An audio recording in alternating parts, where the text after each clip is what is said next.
Clarice Benton saw the flashing lights in her rearview mirror before she even heard the siren. 1 second, the 2-lane stretch of old highway was empty. The next, a cruiser's red and blue strobes painted the dusk around her in jagged colors. She eased her sedan to the shoulder of Hollow Creek Road. Gravel crunched beneath her tires. Her heart thudded once. Twice. Hard. Clarice shifted the car into park. Hands firm on the steering wheel. 10 and 2 like they taught you. Window halfway down. Purse zipped tight. License ready if asked. Everything just the way it was supposed to be. And still, she knew that didn't always matter. A heavy tread approached her door. Clarice kept her head forward. Breath shallow. Listening. "Ma'am." The voice was flat. Sharp-edged. The officer leaned in. Young. Pale. Jaw tight like he chewed on anger. "You know why I stopped you?" "No, sir," she said, voice even careful. "You were swerving." Clarice blinked. "I don't believe I was, sir." The accusation floated between them, flimsy, already unraveling. He asked for her license and registration. Clarice moved slowly, narrating each motion like a script. "My license is in my wallet. My registration's in the glove compartment." The officer said nothing. Just watched. She passed him the documents. Hand steady. Face blank. He stared at her papers longer than necessary, flipping her registration over as if it might reveal something hidden underneath. Clarice's phone buzzed in her purse. She didn't move. She didn't dare. The officer frowned. "Step out of the vehicle." A jolt shot through her gut. "For what reason, sir?" "Step out." Clarice's fingers tightened around the steering wheel. Her father's words came back to her. "Stay calm. Stay smart. Stay alive." She unbuckled her seatbelt and opened the door. The air outside smelled like damp grass and dust. Night slid closer across the fields. 1 or 2 cars passed on the distant road, not slowing. The officer motioned her to stand by the trunk. She obeyed. Another cruiser pulled up. Another officer climbed out. Older. Stockier. Didn't say a word, just leaned against his vehicle, arms crossed. Clarice's purse buzzed again. She willed herself not to flinch. "You been drinking tonight?" The young officer's question cracked the silence. "No, sir." "You taking any medication?" "No, sir." He circled her like a hawk. Her body tensed. Her breath short. The second officer said something low under his breath. The first one laughed. Clarice's skin prickled. Something was wrong. Very wrong. They were stalling. Looking for something that wasn't there. A small town. A black woman alone. 2 officers. 1 empty road. Clarice's mouth felt dry. Her phone buzzed again. This time, she made a decision. Slowly, with exaggerated care, she said, "I'm going to call my son now. He's an officer with the state." The first cop stiffened. "You don't need to do that," he snapped. But she was already pulling her phone from her purse. Her thumb shook as she dialed. Ring. Ring. Ring. "Dorian," she said the moment he picked up, voice low but firm. "I've been stopped on Hollow Creek Road. I need you to come. No explanation. No panic. Just the facts." "I'm on my way," Dorian said, voice steel. Clarice ended the call and put her phone back down carefully. The officers exchanged a glance. The air between them changed. Subtle. But she felt it. The first officer suddenly found his boot fascinating. The second cleared his throat and shifted his stance. Clarice said nothing. Just stood. 15 minutes crawled past. Headlights bloomed down the road. Clarice didn't need to look. She knew the steady hum of her son's SUV. Dorian stepped out, the crunch of his boots sharp, his uniform crisp in the dying light. He approached, badge visible, posture solid. The young officer straightened like a scolded child. "Ma'am," Dorian said, loud enough for everyone to hear. "Are you okay?" Clarice nodded once. The second officer approached, wiping his hands down the sides of his pants. "Sir," he said to Dorian, voice too casual, "there's been a misunderstanding." Dorian's face stayed still. "Internal Affairs will hear about this," he said. His voice didn't rise. He didn't threaten. He didn't need to. Just the weight of his presence shifted the air again. The young officer flushed red. Mumbled something about just doing procedure. The second officer stared at the horizon. Clarice's pulse still thundered under her skin. "You're free to go," the young cop said, too fast, almost tripping over the words. Dorian walked with his mother back to her car. "You shouldn't have had to call me," he said quietly. Clarice smiled thinly. "I didn't call for help," she said. "I called for a witness." They reached her driver's side door. She opened it, then paused, scanning the scene once more. The two officers stood awkwardly by their cruisers. Waiting. Watching. Ashamed? Clarice doubted it. Maybe just caught. She slid behind the wheel. Her son lingered. "You want me to follow you home?" Clarice shook her head. "I'm fine." But the truth was she felt the tremor in her hands, the tightness in her ribs, the exhaustion in her bones. She adjusted her mirror, looked once, twice, pulled back onto the road. In the reflection, she saw Dorian standing by his SUV, saw the two officers, lit by their own headlights, and saw something else, something small, something wrong.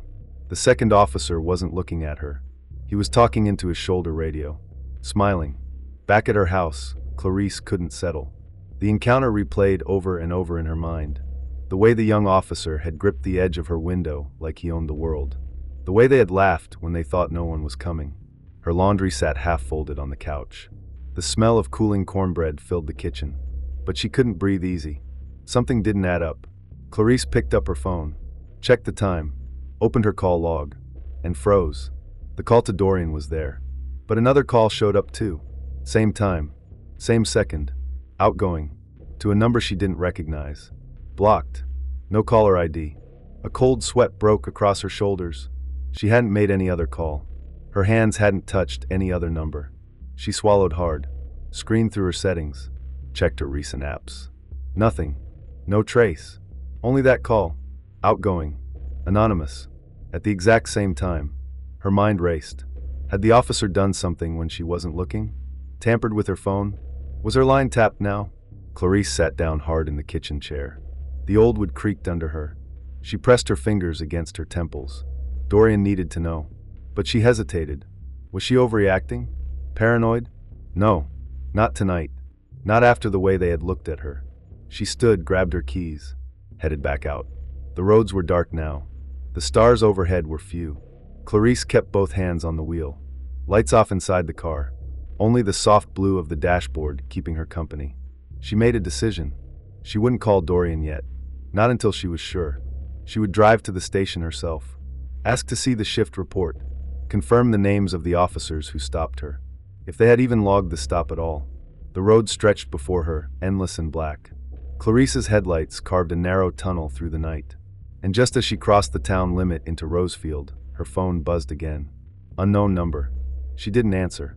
The voicemail dropped 30 seconds later. She pulled over to the shoulder, hands shaking, played it on speaker. Static. A long hiss. Then a voice. Male. Ragged. "You should have stayed quiet." Click. The voicemail ended. Clarice stared at the screen, breath frozen in her chest. The road around her was empty, silent, and somewhere in the dark behind her, another set of headlights blinked on. Far back, too far to see the vehicle, but moving closer, fast. If you're enjoying this so far, make sure to hit that subscribe button. It really helps us grow and lets us keep bringing you more content like this. Plus, you won't want to miss what we have coming next. Trust me, it's going to be good. The headlights grew larger in her rearview mirror. Too fast. Too close. Clarice slammed the gas pedal. Gravel spat behind her tires. The engine whined in protest. Her hands gripped the wheel so tightly her knuckles turned white. The road ahead twisted into darkness. No other cars. No safe place to pull over. Only miles of empty road and creeping fear. The chasing vehicle surged closer. Clarice could make out the shape now. An unmarked SUV. Dark. Heavy. Her phone buzzed again. Unknown number. She ignored it. Focused on the road. Focused on surviving. The SUV swerved. Its headlights swinging wildly, trying to force her off the road. Clarice's heart hammered against her ribs. She leaned forward, urging the car faster. Another curve loomed ahead. Sharp. Deadly. She barely made it, tires squealing, body flung against the door. The SUV stayed with her. Relentless. A narrow side road appeared on her right. Without thinking, she cut the wheel. The sedan lurched onto the rough dirt path. Dust and debris exploded around her. The SUV overshot the turn. Skidded. Corrected. Clarice didn't look back. She raced down the dirt road. Tree branches clawed at her windows. Shadows lunged at her headlights. The dirt road split. Left or right. No time. She chose right. Deeper into the woods. Her sedan bounced and jolted over rocks and potholes. The headlights disappeared behind her. Gone. She drove another 100 yards. 200. Still alone. Clarice finally let off the gas. Pulled off the road. Killed the lights. Silence swallowed the night. Her chest heaved. Her body shook. She peered through the windshield. Nothing. Just darkness and the whisper of wind through trees. Clarice grabbed her phone. Dialed Dorian. He answered on the first ring. "Mom, where are you?" She told him everything. Quick. Breathless. The voicemail. The chase. The strange call logged earlier. "I'm coming to get you," he said, voice grim. "Stay put. Don't move." The line went dead. Clarice locked her doors. Sat in the dark. Waiting. Minutes dragged like hours. Every crunch of leaves made her flinch. Every shifting shadow twisted her gut. A figure appeared at the edge of the trees. Clarice's breath caught in her throat. Was it Dorian? No. Too fast. Too quiet. The figure circled the car. Paused at her driver's side. A gloved hand tapped lightly against the window. Clarice didn't move. Didn't blink. The figure bent low. Pressed something small against the glass. A folded note. Then vanished into the dark. Clarice stared. Frozen. The world around her seemed to hold its breath. She hesitated. Then slowly cracked the window. Snatched the note inside. Unfolded it with trembling fingers. 5 words scrawled in shaky handwriting. "It wasn't supposed to be you." Dorian found her 15 minutes later. Lights off. Sirens silent. He jumped out of his SUV. Gun drawn. Scanned the woods. "Come on," he said. "Urgent." Rough. Clarice climbed into his passenger seat. Still clutching the note. "Show me," he said, as they sped back toward town. She handed it over. He read it once. Then again. His jaw clenched. "You're coming home with me," he said. "You're not safe at your place." Clarice didn't argue. Her mind whirled. The call. The chase. The note. Someone had been after someone else. Not her. But who? And why? They reached Dorian's house on the edge of town. Lights off. Doors locked. He checked every window before letting her inside. Clarice sat at his kitchen table. Felt the world spinning under her. "You think it's about to stop?" she asked finally. Dorian rubbed a hand over his face. "I don't know." But she could tell he had ideas. Bad ones. He pulled out his laptop. Started typing. Clarice watched him. Watched the lines deepen around his mouth. Minutes ticked by. Finally, he cursed under his breath. "What?" she asked. Dorian turned the screen toward her. Showed her a list. A list of stops made that night. Only 3. One listed Clarice. 2 others. One name jumped out at her. Rebecca Vance. "Who's that?" she asked. Dorian's face was grim. "She's a whistleblower. Filed a complaint against the department 6 months ago." Clarice's blood ran cold. Complain about what? Bias. Misconduct. Cover-ups. She had evidence, too. "And now?" Clarice asked. "Now she's missing," Dorian said. The word landed like a punch. Clarice leaned back, mind racing. They weren't after her at all. They were after Rebecca. And somehow, Clarice had stepped into the middle of it. By accident. Wrong place. Wrong face. Dorian kept digging. Pulled up news reports. An old article. Rebecca had been working with an activist group from the city. Documenting abuse. Exposing bad officers. She was supposed to testify next week. Now she was gone.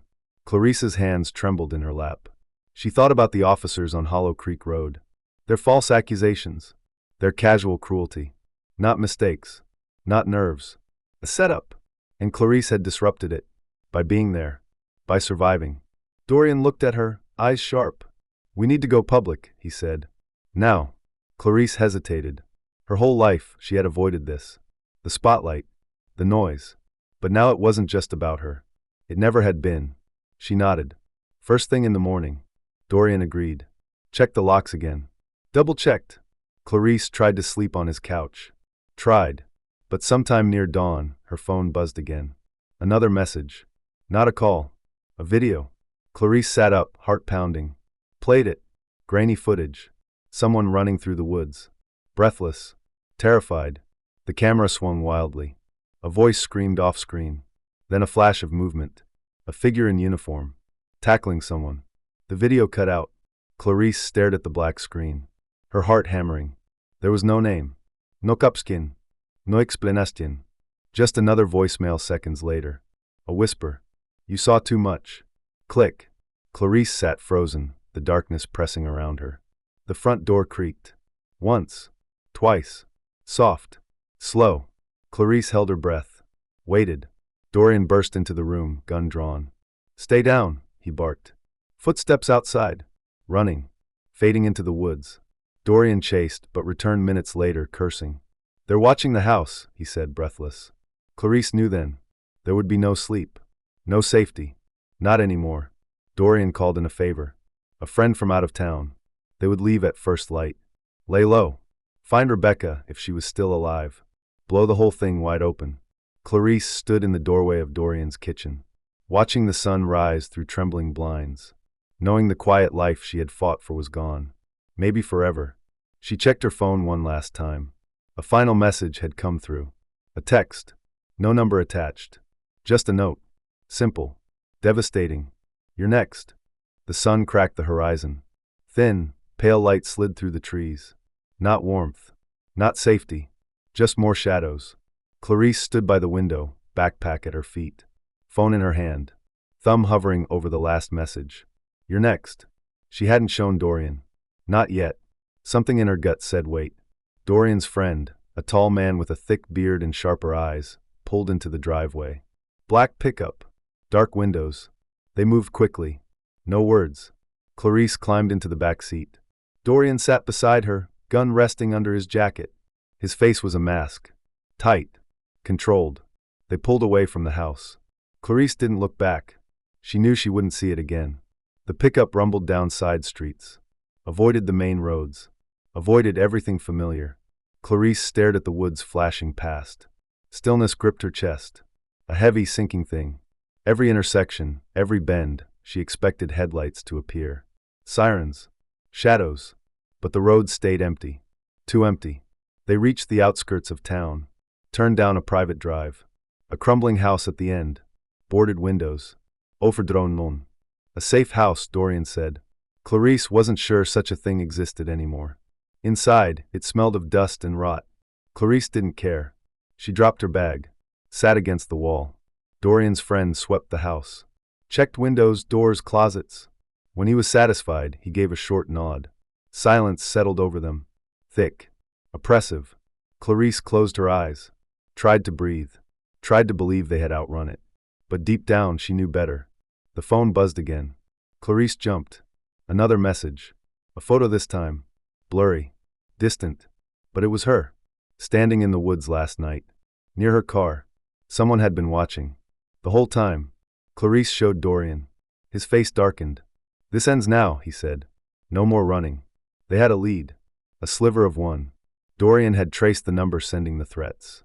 Not fully, but far enough. A burner phone, used near the old train depot on the edge of town. Abandoned for years. A place forgotten. A place perfect for hiding. They loaded up. No more hesitation. No more waiting for the next move. They would strike first. The drive was short. Silent. Clarice counted the seconds with every heartbeat. When they arrived, the depot loomed like a corpse. Broken windows. Rusting beams. A monument to decay. Clarice stayed low behind a stack of crates. Watched as Dorian and his friend fanned out. Silent. Swift. Clarice's pulse hammered in her ears. Nothing moved. No sound but the wind whistling through broken glass. Then a door creaked. A shadow darted inside. Clarice tensed. They were not alone. Dorian signaled. Clarice followed at a distance. Inside, the depot stank of oil and mold. Long corridors stretched into blackness. Clarice's steps were soundless.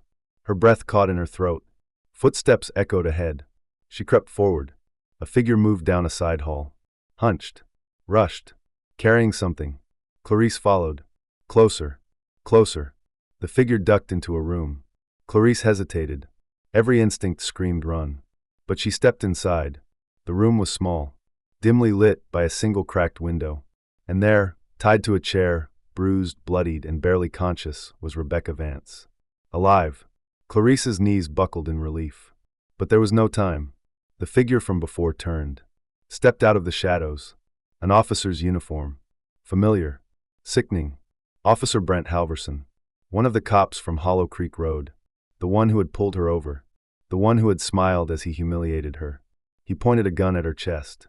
"You weren't supposed to be here," he snarled. Clarice didn't move, didn't breathe.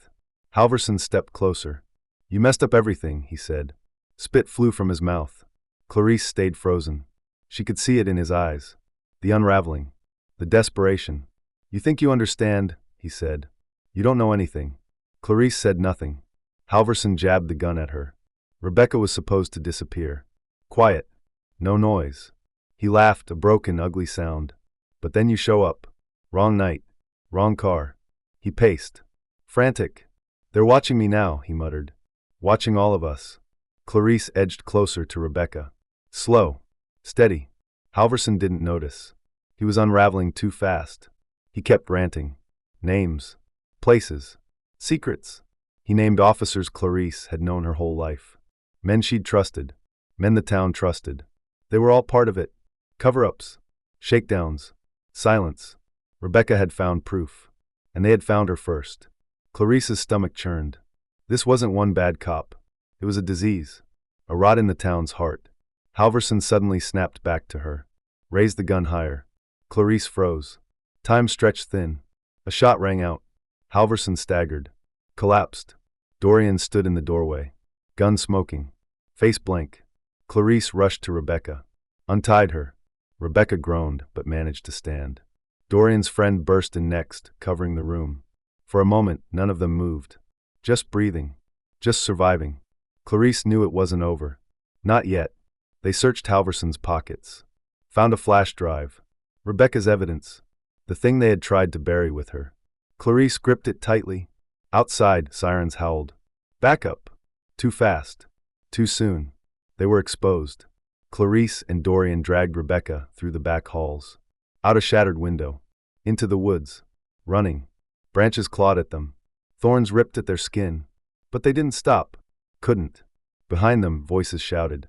Radios crackled. A search party unleashed. Clarice's lungs burned. Her legs screamed. But she kept going. The flash drive was warm in her hand. A burning brand. Proof. Hope. Betrayal. They stumbled onto an old service road. A beat-up sedan sat idling there. Their ride. They piled inside. Tires squealed. They sped away. No plan. No destination. Just away. Away from the town they thought they knew. Away from the rot spreading beneath it. Clarice stared out the window. Her mind raced. Rebecca stirred beside her. Whispered one word. A name. Clarice leaned in. Heart pounding. Rebecca repeated it. A name Clarice recognized. A name that twisted her insides. The police chief. The one who had stood in her living room. Shaken her hand. Promised justice after her traffic stop. The real architect. Not Halverson. Not some rogue officer. But the very man who ran it all. The rot went to the top. Clarice closed her eyes. Breathed in the bitter truth. They would not be safe. Not tonight. Not tomorrow. Not until they exposed everything. Clarice opened her eyes. Stared into the rising sun. A thin, sharp line of hope on the horizon. She would not run anymore. She would not hide. She would fight. For herself. For Rebecca. For everyone who never had a witness. The car rattled over a broken bridge. A sign loomed ahead. Welcome to Haversburg. Clarice smiled grimly. It was time to burn the lies to the ground.